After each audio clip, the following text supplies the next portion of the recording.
morning, Ms. Kay. Good morning. Permission to proceed? Just one moment, please.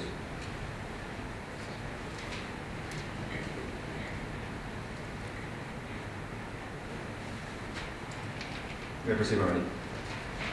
Good morning. Could you please introduce yourself to the court? Yeah, of course. Good morning. My name is Riley Kay. Now, Ms. Kay, do you know why you're here in court today? Yes, I took a plea agreement with the state of Midlands, and I am here to tell you everything I know today about the death of Rob Armstrong. Ms. Kay, what do you do for work? I have a couple of kids at home, so they're like a full-time job within itself. But I was a story producer on a show called The Saboteurs. Are you familiar with the defendant, Charlie Martin? Yes, I am. Could you please point them out in the room for us? Yes, she's over there in the lights better. Let the record reflect that the witness has correctly identified the defendant. So reflected. Now, Ms. Kay, how did you become acquainted with the defendant? Well, on season 2, I was kind of just a personal assistant at that time, so I was just running around getting the cast everything they needed to look better on camera, food, water, clothes, anything they really needed. But at that time, Charlie and Rob were both saboteurs on the season, so that's when I had first met them.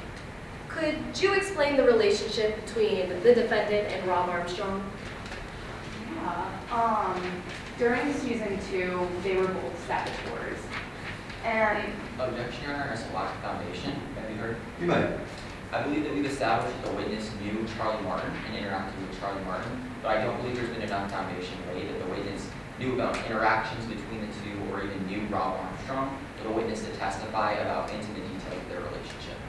Your Honor, may I respond? You may. Ms. Kay just testified that she was a store producer and would go and get things for the contestants, so she would know Ms. Martin and Rob Armstrong to testify on this. Let's just lay some foundation as to how she knows Miss Armstrong, or Mr. Armstrong, I don't know. Yes. Mr. Armstrong, someone has to say.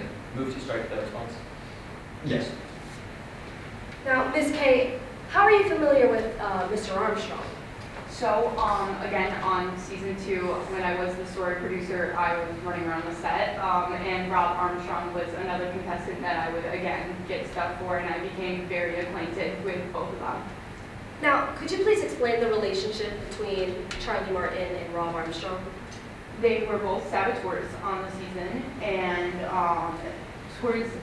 they had a good relationship at first, but towards the end, they were both in the perfect position to walk away with the money. What do you mean they both could have walked away? Well, at the end of the season, Rob Armstrong had ended up stabbing Charlie Martin in the back, and the media went crazy to her reaction to this. How did Charlie respond? Well, she had ended up coming to me and telling me that this was one of the most humiliating moments of her life. And I mean, she would come to me after the season was over, and she would tell me about how she always wanted to get back at Rob, how she wanted her moment. Now, Ms. Kay, with all this, how was the defendant brought back onto season 10 of The Saboteurs?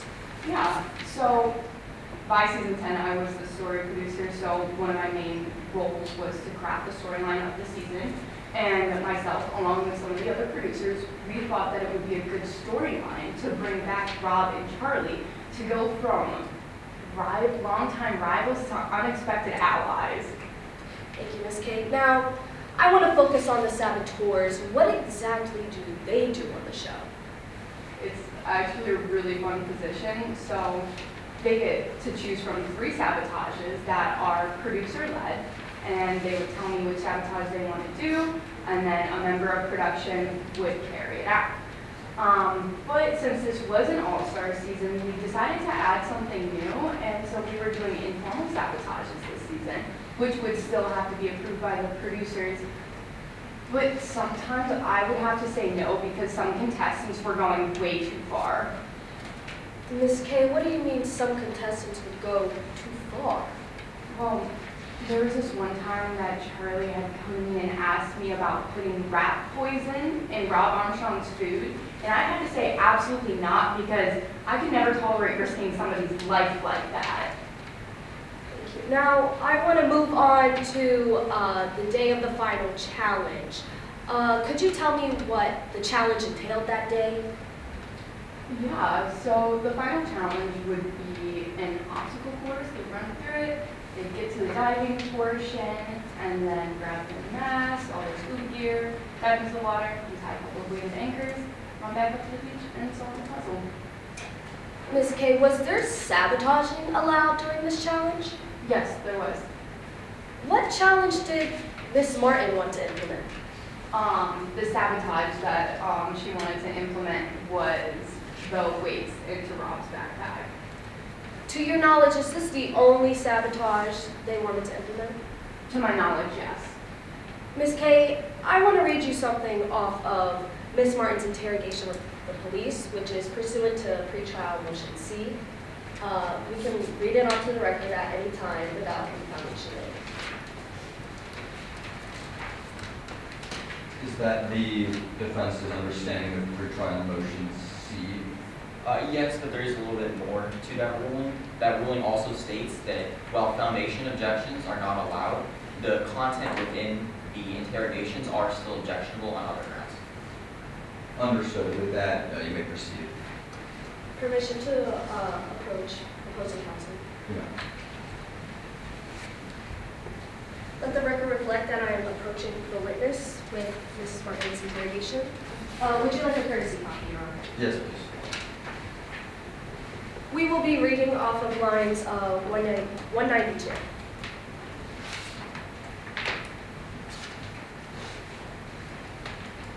Please follow along as I read aloud. Officer, so you admitted that you gave this oxalic acid to Rob Armstrong. Martin, yes, I did. Officer, when did you do it? Martin, before the challenge on episode 9, I put it in Rob's diving mask. Miss K, were you aware of this? Absolutely not. That's something crazy. No, I was not aware of this, and this is not anything that the production would ever approve. Now, Miss K, I permission to approach the witness with, let the record reflect that I'm going to be approaching the witness with Exhibit 19C. Give me 1 minute, sorry, Your Honor. No worries.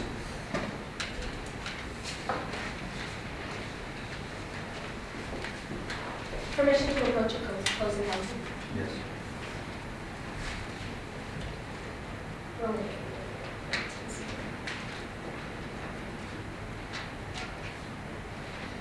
Your Honor, would you like a courtesy copy? Yes, please. Now, Miss K, what did I just hand you? These are texts between Charlie Martin and I. Is this a fair and accurate representation? Yeah, it is. The prosecution would now like to move Exhibit 19C into evidence. Any objections? No, Your Honor. So moved. Now, Ms. K, could you describe what's going on in these messages? It is basically Charlie just saying that they wanted to go farther than what the rules would allow in the game. Thank you. Let the record reflect that I'm retrieving the exhibit and interview from the witness.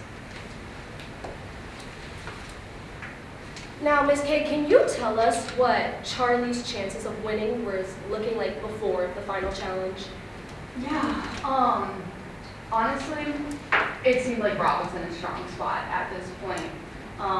Rob, along with a couple of other players like No Dues, were turning against Charlie, and it looked like Charlie's time on this show would have been short-lived after this challenge. Now, Ms. K, I want to move to the actual time of the final challenge. What could you see from where you were? I just saw everybody doing the challenge. Could you explain how Rob was doing during the challenge? Yeah, he looked a little more out of breath than usual. Once he had gotten to the diving porch, he had put on his mask and then he had taken it off and he sort of coughed. And then he still dove into the water. And then after that, some other contestants started to surface to go to the beach and solve their puzzle while he was still underwater. What was the defendant doing during this time? She had jumped in the water and finished untying the anchors, and then she ran up to the beach, and she was the first one to finish the challenge. So she started screaming and celebrating. What was Mr. Armstrong's condition during this? The executive producer who was standing next to me started asking about whether or not we should send in the safety divers. And Hurley, who was right nearby, had started screaming and shouting to let him stay down there. What happened after that? The safety divers had pulled Rob out, and somebody, I'm not sure who, but somebody had started performing CPR. And while they were performing CPR, Hurley had just said, "Can we just finish?" Miss Kay, did the defendant say anything else while Rob Armstrong was receiving CPR? Yes. While Rob was being given CPR, Charlie had said, "This is my moment." And him finding out underwater that he's going home isn't what I had planned. I need him to suffer like he made me suffer. I need him to feel so desperate he wants to give up. I want my TV moment. Thank you, Miss Kay. No further questions.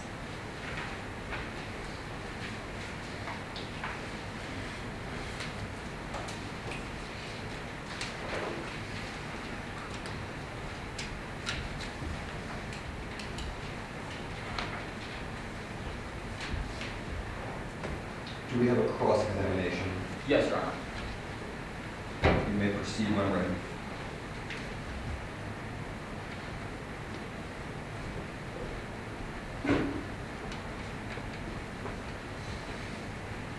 Good morning, Ms. Bank. Good morning. I want to start by talking about why you're testifying today.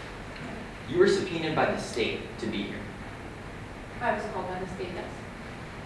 and you signed an immunity deal. I do have an immunity agreement, yes. That immunity deal was to avoid any homicide charges for the death of Rob Armstrong. That's part of it. I mean, my lawyer just had me take the deal. And as part of that, you have to tell the truth in court today, right? Of course. You also pled guilty to another charge. I did. That charge was rigging the game show The Saboteurs. Yes. And you signed a deal with the state to avoid going to jail. Yes, I was given a sentence of 11 months and 21 days in prison to be suspended contingent on my testimony in trial today, although that testimony is not contingent on Charlie Martin being found guilty. I'm just here today to tell you what I know. That testimony is contingent on you telling the truth. Yes. And the state is the one that has to be satisfied with the truth you told, right? Yes. Let's move on and talk about your time on The Saboteurs. You said you were a story producer, Yeah, in season 10, that was a part of my role. so it was your job to keep the ratings up. I was as concerned about the ratings as the producers told me to be. And you were one of those producers. Of course. The ratings were important. Any reality TV show, it's important. You wanted Charlie Martin and Rob Armstrong to both be back on the show, right? Like I had said before, we had the whole plot line of bringing them back from longtime rivals to unexpected allies. You wanted to bring them back to play on their bad blood, right? Yeah. You didn't want to bring them back to make them allies. I mean, it's a reality TV show. It plays out the way that it plays out. I'll redirect you back to my question. You didn't want to bring them back on the show for them to be allies, right? I mean, the drama would be good for our show, so I guess not. And in order to get Charlie back on the show, you lied to her. I did, yes. You told her that Rob wouldn't be there. I said that originally. And during the show, you'd also antagonize Charlie with quotes from Rob, right? Could you give a specific instance? I'm sorry. You would use social media tweets to antagonize Charlie. I had brought the social media tweets to Charlie's attention. You would do that during interviews. I mean, yeah, they're interviews. I mean, that's what the interviewer wanted to ask Charlie questions about. You were trying to get a more dramatic reaction out of Charlie, right? It's reality TV show. That's what they do. That's what you do, right, as a producer? It's what all reality TV show does. Yeah, I've never seen a reality TV show that doesn't dive into the depths of what their contestants are going through. And that's because on reality TV, ratings are king. In the purview of viewership, ratings are king. So it's a yes to my question that on reality TV, ratings are king. I guess if you're looking at it from that perspective. And that's true even if it means someone's life getting ruined. Again, that happens through their actions in the discourse of reality TV show. You can't control how everybody reacts to everything. So it's a yes, that ratings are king even if it means someone's life getting ruined. In the purview of reality TV and production, yeah. I want to talk about the interactions that you've had with the police. You were interviewed by the police after the show ended, right? I was, yes. Detective Dixon interviewed, right? Pretty sure, yeah. Prior to that interview, you had no idea that this was a murder case. I mean, I've seen Rob being administered CPR, and, well, I'm not a doctor, so I don't know what happens, but You thought that Rob Armstrong's death was just a drowning, right? originally, yeah, because I didn't know about the acid. So before the police told you anything, you didn't think that this had anything to do with Charlie Martin. Right, because I did not know the actions that Charlie had taken at that time. And there's no way for us to see footage of what truly happened that day, right? No. And that's because you destroyed that footage. I was under orders from Reese Crumb to go and destroy the footage. So you destroyed the footage because your boss told you to, right? I did, yeah. I mean, the production didn't want to snuff film making it to the internet. No further questions, Ron.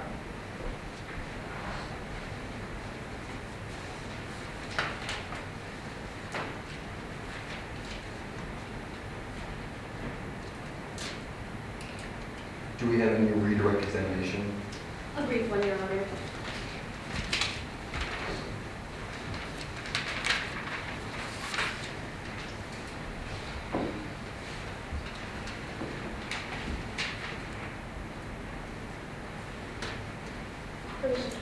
You may. Ms. K, on cross, you talked about an immunity deal. Is this contingent on whether or not the defendant is found guilty today? No, again, I am just here today to tell you everything I know. Now, you also talked about destroying footage in the server rooms for the saboteurs. Could you explain why you did that?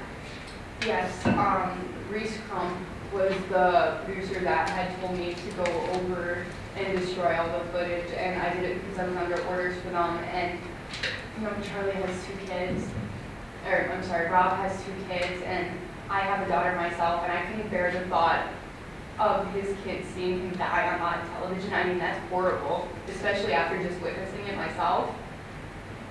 Did you know exactly what footage you were destroying? No, I was just deleting the files. In the servers, everything is so unorganized. I was honestly just pushing buttons. So you didn't know the specifics of the video footage you were destroying? I was just trying to delete everything. Thank you. No further questions.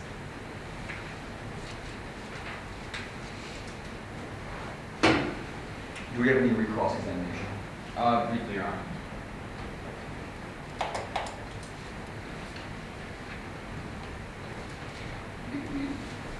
You may proceed when ready. Yes, Your Honor. Just to be clear, you did know that there was episode footage when you deleted everything, right? Oh yeah, but everything is labeled so weirdly, I had no idea what was what. So you didn't know what you were deleting, so you just deleted everything. Yes, that's why I restarted it. No further questions.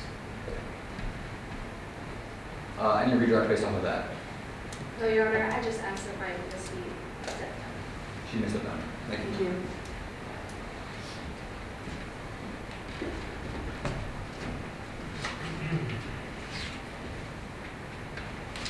Do the people have another witness to call? Yes, Your Honor, one final witness. The state calls Nell Jr. to the stand. May I inquire how much time I have left as well? You have 4 minutes, 51 seconds.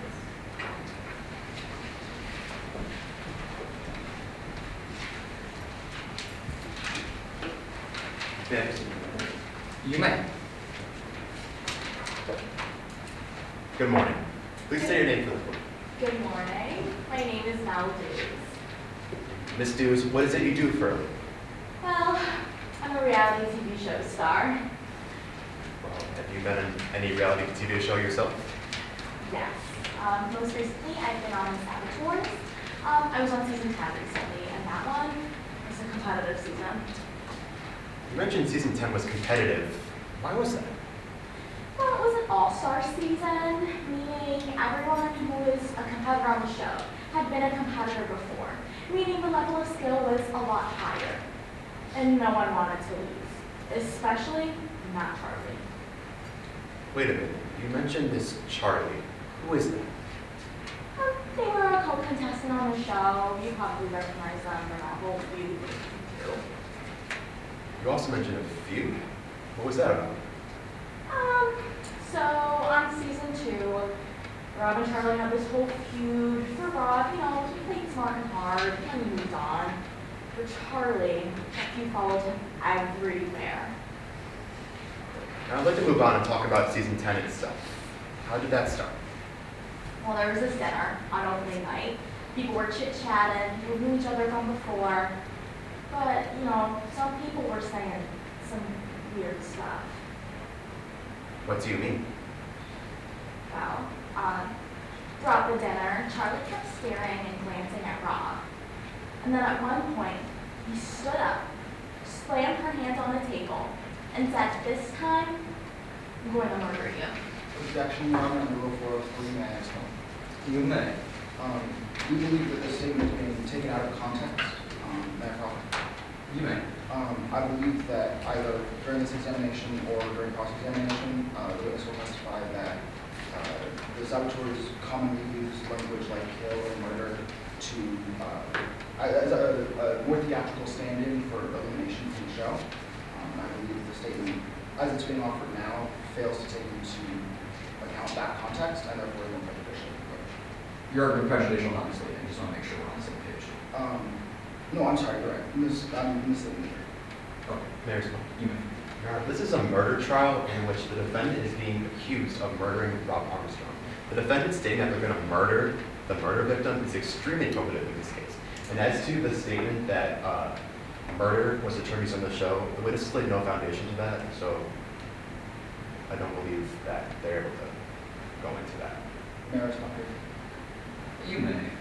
It's precisely because it's a murder trial that I believe the jury is likely to interpret this as an expression of intent to literally kill Rob Armstrong. But in fact, I don't believe that that statement represents law. May I respond, Your Honor? Very briefly. The witness being able to state whether the term was used in the context of the show or actually, for the purpose of murdering Rob, would have required the witness to speculate into the mind of the defendant, which he cannot do. I see what you're saying. I'm going to overrule for now. I believe this is a matter of cross-examination. If you believe there's another meaning to this quote, you can feel free to explore that. Do you have a chance to finish your question, Ms. Dews? No. I'll rest my question. What happened next? Well, after Charlie said that they were going to murder Rob, caused this huge commotion, people were nervously laughing, and as Charlie walked away, she mumbled, "I'll get you, for real this time." Let's move on to what happened after dinner. What happened next? Well, I found out that I was a saboteur, which means I do sabotages, and I found out that the other saboteurs were too. As a saboteur, did you have any plans for sabotages? Yes, I did, because we were allowed to do informal sabotages this time, which basically means that we're allowed to go outside of the normal rules. And I had some ideas for Charlie too, but she told me she had other ideas. Well, what other ideas did the defendant have in mind? She said she wanted to put sleeping pills in Rob's water bottle and rat poison in his food. How did the producer, Riley K., respond to all that? Well, obviously, she said no. She said it might even be considered assault. Now, I'd like to fast forward. Objection, hearsay? Response? Your Honor, we're not using this statement for the truth of the matter asserted. We're just stating it for the effect on the witness members. That effect being, That she heard it and was aware that it might not, or was not assault. response, Right, response? I'm sorry, I missed the end of. No, it's an allegory. The witness, it's being used for the subsequent action on the witness, just because it was said at all. It's not being used for the truth of the matter asserted. Okay. In that case, Your Honor, I'd just like limited instruction imposed to the jury, clarifying that this testimony is not saying that the action could be assault, just that the witness heard it. If that's your limiting instruction, then yes, I'll overrule the objection with that limiting instruction. Yes, Your Honor. Now I'd like to move on to the night of March 18th, 2025. What did that night look like for you? I couldn't sleep. I ended up walking around the hotel Where did you go? to the basement. I thought it was a pantry. Were you alone down there? Charlie came down there, and so did Lennox, who was like the hotel caretaker. What were they doing? Well, I was looking at this bottle, and when Lennox saw that I was looking at this bottle, they go, "Don't touch that stuff. That stuff's really dangerous." Objection to hearsay. May I respond? You may. Your Honor, also making the statement for the truth of the matter asserted, using for the subsequent action on the listener, Charlie Martin. We already proved today that oxalic acid is dangerous through the testimony of Atlas Hartley. This is not being used for his truth matter. Once again, I'm going to ask what that subsequent action is. For the effect on the listener, Charlie Martin, that they knew was dangerous. Response? Your Honor, in that case, I would again just ask for a limited instruction, but this statement is not to be taken. Oh, limiting instruction accepted, overruled. Yes, sir. I'll repeat my question. What happened next? Well, after Lennox, said that stuff was really dangerous, Charlie picked up the bottle, turned it around, kind of looked at it, and put it back. I showed you a label of this bottle. Would you recognize it today? Yes. Let the record reflect. Approaching opposing counsel of the witness in turn with Exhibit 13, which already been I already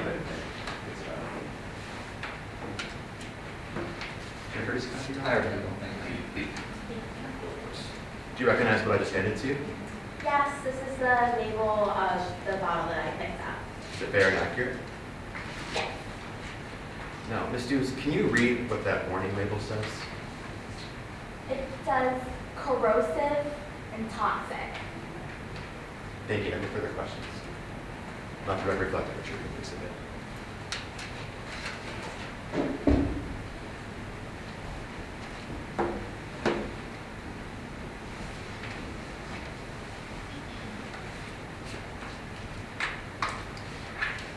Any cross-examination? Yes, sir.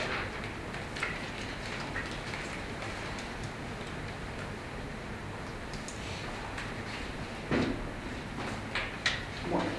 I want to talk first about language used on the show. It was common for contestants to say things like kill and murder. Correct? Yes, it just basically meant they were going to get them eliminated off the show. And I also want to move on to talk about sabotage. There were two types of sabotage on the show, right? Yes, there was the one in the rules, and then there was an informal sabotage. But the informal sabotage was also mentioned in the rules, right? Yes. and anyone could do it in a false sabotage?